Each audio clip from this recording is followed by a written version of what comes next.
Once Upon a Time in Hollywood is the latest and 9th film from Quentin Tarantino, who has said he's going to stop after his 10th movie, but who knows if he actually does that, because I do not want him to stop. I've seen now 5 of his movies, so I've seen the majority of them. I haven't seen Jackie Brown, or Django Unchained is one that I can't believe I haven't seen, and a couple others like Reservoir Dogs I have not seen, but I have seen Inglourious Basterds. I actually just watched that the other day for the first time. I love Pulp Fiction. I've seen that so many times, and of course, both the Kill Bill movies. I love all of the Quentin Tarantino movies I've seen, and this is actually the first I've seen in theaters, so that's really cool. And let me tell you guys, I actually really like this movie. I'm not sure if I loved it. This is a very long movie, but it is so well performed and so well shot and directed, of course, because it is Quentin Tarantino, and of course, the cast is insane. And right off the bat, we have Leonardo DiCaprio and Brad Pitt starring in this movie. And make no mistake, these two are the stars of this movie. This movie has a giant cast that is incredible. There's Kurt Russell, Al Pacino, Margot Robbie, bunch of other people, but it's really focused on the friendship between these two main actors. And in a very Tarantino way, this movie is really about two separate storylines that converge in the end about these two characters. So of course we got Rick Dalton, played by Leonardo DiCaprio, and his story about being a struggling actor, or not really a struggling actor, but he calls himself a has-been at the beginning of the movie. And you know, he had a very successful career in TV and a bunch of westerns, and you know, he's kind of lost it. You know, he's not getting as big of roles. He's not in the movies anymore. He's kind of getting these guest starring roles in the year 1969. You know, it's kind of a way that you kind of go away into obscurity, and you know, he's feeling like he's losing it, right? And so there's this whole story about him as an actor struggling in 1969 Hollywood, and that story, and of course Leonardo DiCaprio is incredible in this movie. He has so many scenes that you can put in his Oscar reel, because I guarantee you this is going to be the first movie so far this year that is a guarantee for the Academy Awards. And there is one scene in particular with Leonardo DiCaprio playing against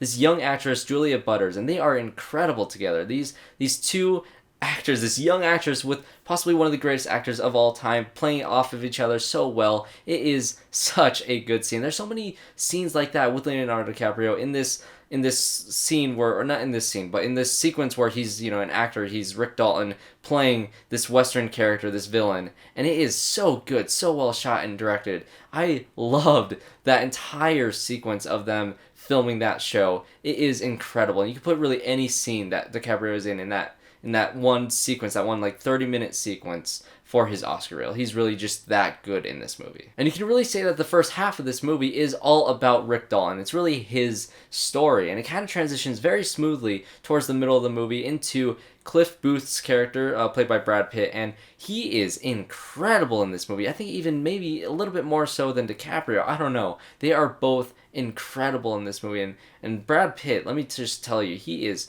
so good in the second half of this movie. You really buy him as this character. I think both the actors in this movie really sunk into their roles so much that you forgot that it's Brad Pitt and Leonardo DiCaprio, two of the most recognizable people in Hollywood, and they just kind of, they sink into their roles, and they're so good in this movie. And Brad Pitt towards the end of this movie is awesome. There is such a cool ending to this movie. I loved the last 20 minutes of it, and it's just, these actors are so good. That's really why you go to see this movie. The performances are all incredible across the board. Even though Margot Robbie doesn't get a lot to do in this movie, I do think all the performances are definitely worth checking out. But just remember that it is Brad Pitt and Leonardo DiCaprio's movie for sure, more so than anybody else. And as for just the overall story, you know, how it weaves between this actor and his stuntman, this friendship between the two, and that how it also ties into the Manson murders, it is so well done. I actually really liked the script of this movie, the story, everything about it. I loved watching this movie in terms of the story and everything like that. Where I do have issues with the movie is the pacing,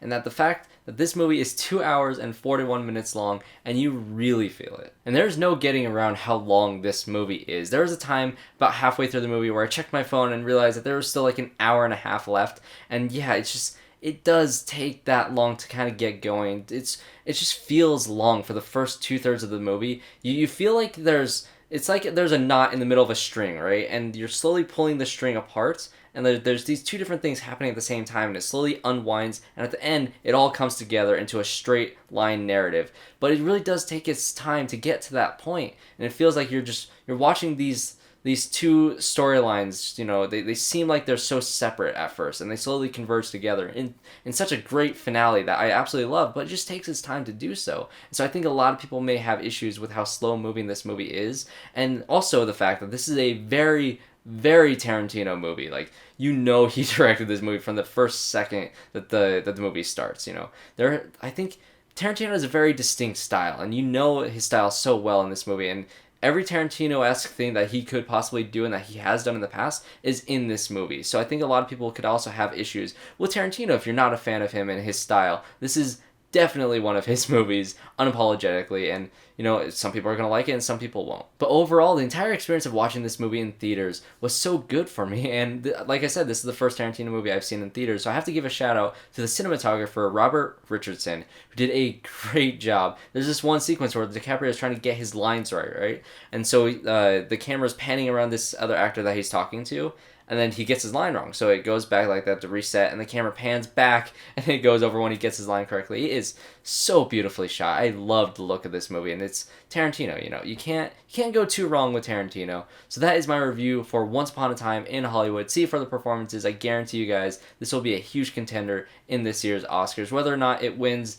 anything like a Best Picture, but it definitely will win Best Actor or Supporting Actor for either DiCaprio or Brad Pitt. Either one of them is going to win, for sure. I'm going to put my bets down now. So thanks guys for watching. If you enjoyed this review and want to see more reviews just like this one, make sure you guys subscribe to the channel, leave a like, and comment below what you thought of this movie in the comment section down below. So thanks guys for watching, and I hope to see you all in my next review.